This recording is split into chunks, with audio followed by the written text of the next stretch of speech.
Salut à tous, supporters stéphanoises et stéphanois, on se retrouve pour une nouvelle vidéo dont vous avez beaucoup parlé, que ce soit sur TikTok ou Instagram. Est-ce que tu peux nous présenter le nouveau coach qui a signé jusqu'en 2028 pour ceux qui n'auraient pas suivi et qui remplace donc Philippe Montagnier qui a lui-même appelé Us Family, lui dit qu'il ne comptait pas rester à l'AS Saint-Etienne, manque de projets sportifs, pas la main sur le recrutement et bien d'autres choses. Pour moi, c'est un regret parce que j'aurais aimé voir de la continuité. Là, on accueille le quatrième entraîneur en 2 ans avec Kilmer et ça commence à faire beaucoup. Kilmer d'ailleurs qui a décidé de prendre absolument un entraîneur étranger. Ça faisait plusieurs temps qu'ils en parlaient. Ils ne voulaient pas un entraîneur qui soit français, qui connaissent la Ligue 1 et la Ligue 2 et je trouve ça quand même malheureux parce qu'il y a quand même une valse des entraîneurs qui se faisait, Pantaloni, Pellissier ou encore d'autres avec du jeu à Angers et je pense qu'il fallait en profiter, c'était le moment d'en profiter. Maintenant, je ne vais pas lui jeter la pierre, on va parler même un peu plus de lui.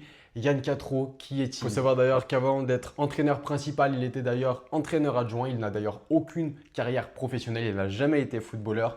Il a entraîné beaucoup avec Nuno Espirito Santo. Il a également entraîné en tant qu'adjoint à Newcastle, Valence avec lui, ainsi qu'à Tottenham, mais aussi à Rio Ave, Wolverhampton ou encore à Al Ittihad. Espirito Santo d'ailleurs qui a fait son éloge en indiquant qu'il était un génie pour lui, qu'il avait une vision du jeu qui l'aidait énormément. Un coach écrivain, on en reviendra un peu plus par la suite, mais aussi inventeur de la box soccer league. Pour ceux qui ne connaissent pas, il a inventé ça quand il travaillait avec les jeunes de Dundee United. Il s'agit d'un système de simulation en espace très réduit, des carrés dynamiques, obligeant les joueurs à toucher le ballon près de 1000 fois par heure pour développer leurs agilités mentales sous pression. Il a d'ailleurs aussi écrit son livre, comme je vous le disais, Omio Jogo, je suis désolé pour la prononciation, ce qui signifie mon jeu, qui pour mettre de l'ordre dans ses idées et qui est sa bible tactique et managériale. Yann Catro, numéro 1, ça donne quoi? Et bien Yann Catro, il faut savoir qu'il a eu deux expériences. Celle d'O'Hertz, d'ailleurs en Écosse, avec son pays d'origine, où c'est une saison 7 mois plutôt très compliquée, où il a fait 30 matchs et pour lui, ça a même été un échec total, où il a voulu passer très très vite à autre chose. Ça, c'était en 2016-2017, puis il est passé à Estoril plus récemment,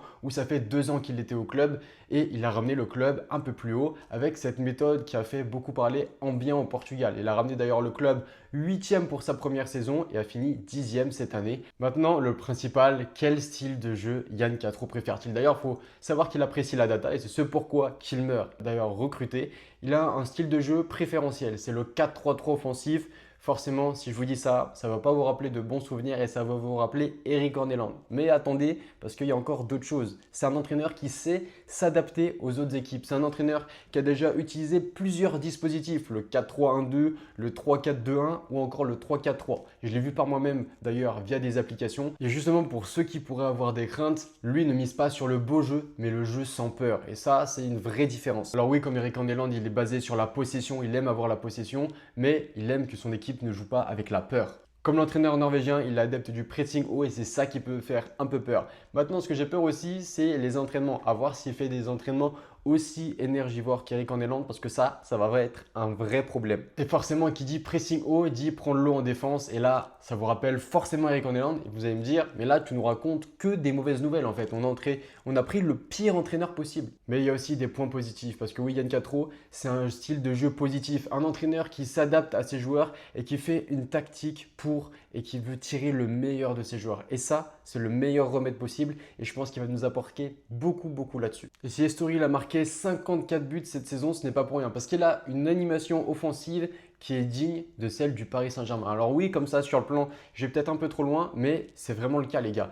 À Estoril par exemple, il avait 3 attaquants et les 3 attaquants n'avaient pas de position fixe comme le fait Luis Enrique au Paris Saint-Germain avec Dembélé, Doué, Barcola ou Gvicha Kvaratskhelia. Pour ce qui est de son style de communication, si on avait pris l'habitude de Montagnier, ses proverbes qui nous plaisaient un peu plus et ses citations, là Yann Catro ce sera plus un franc-parler et une communication directe. Il dit ce qu'il aime, il dit ce qu'il n'aime pas et quand quelque chose ne lui plaît pas, que ce soit au niveau du championnat ou autre, il le dit également. Il y a un petit détail qui a son importance, c'est aussi qu'il fera son maximum pour parler français le plus vite possible.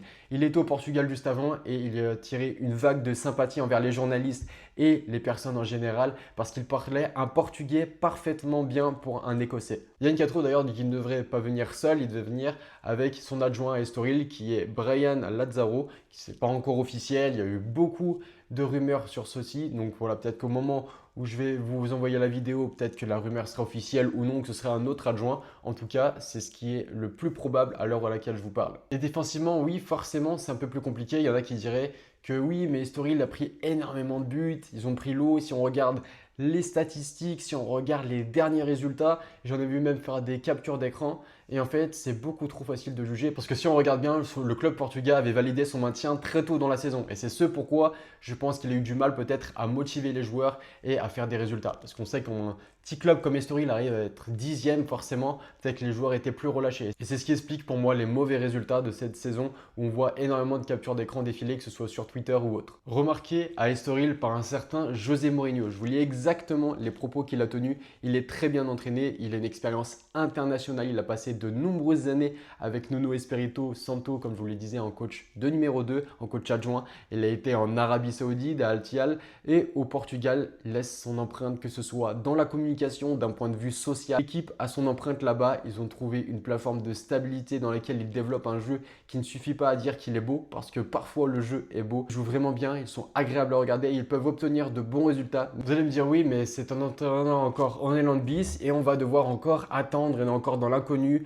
alors qu'il y avait d'autres entraîneurs sur le côté. C'est un vrai test pour lui. Mais moi, j'ai une question, c'est est-ce qu'on a vraiment le temps de tester cet entraîneur? Est-ce que nous, on a le temps pour voir si un coach va réussir à nous faire monter en Ligue 1 ou pas? Pour moi, il faut monter directement en Ligue 1, on peut rebâtir une équipe. Peut-être que l'année dernière, finalement, ce n'était pas la bonne saison ou quoi que ce soit, même si pour moi, le championnat, comme je vous l'ai déjà dit, il va être très très serré cette saison avec des équipes comme Nantes, Reims, Montpellier, Metz, Dunkerque ou d'autres qui vont faire beaucoup de mal. On avait vu aussi Rodez qui avait cette série d'invincibilité qui était incroyable. Mais est-ce qu'on a vraiment besoin d'avoir un entraîneur à qui on doit donner sa chance? Est-ce que nous, on n'était pas plus dans le concret, avoir un entraîneur potentiellement comme Pantaloni, comme Dujeu ou autre qui aurait pu venir à l'AS Saint-Etienne et au Philippe Montagnier d'ailleurs, comme je l'avais dit juste au début de la vidéo, pour continuer son mandat. Est-ce qu'il va réussir à gérer la pression d'une vie de football? Alors oui, on n'est pas à Marseille, mais est-ce qu'il va réussir? Déjà Kilmer, ça fait 2 ans qu'ils sont là, on a été patient jusqu'à maintenant. Voilà, ils ont sorti des beaux discours pour au final nous sortir cet entraîneur. Maintenant, je vais lui laisser sa chance comme tout le monde, pardon. Et je pense qu'il peut faire vraiment quelque chose de mieux qu'Eric Orneland maintenant à voir ce qu'il fait au niveau des entraînements. Mais en tout cas, je vois du positif quand même et un entraîneur qui est au-dessus d'Eric Orneland. Maintenant, j'espère ne pas me tromper, je serai derrière lui. J'espère d'ailleurs que tout le peuple stéphanois sera derrière lui. Et il faudra le soutenir dès le premier match et ne pas se dire oui, c'est un Orneland bis. Laissons-lui le temps de faire ce qu'il a à faire. Maintenant, voilà, le début du championnat, il va commencer. Par contre, j'espère qu'on aura des résultats assez vite. Et de toute façon, on va vite voir s'il utilise la vidéo comme Eric Orneland ou s'il l'utilise comme Philippe Montagnier. À savoir que la Ligue 2 est physique, pas comme le championnat portugais. Elle est rugueuse, tactiquement différente du championnat portugais. L'adaptation sera le vrai test pour lui. Mais j'espère qu'il va s'adapter très très vite parce qu'on n'a pas le temps pour ça. Certains disent qu'il a une vraie identité de jeu, mais qu'il a quand même des lacunes défensives. Et c'est ce qui revient le plus. Maintenant, je suis sincèrement désolé. J'ai vu aucun match de Estoril, donc je ne pourrais pas vous en dire plus.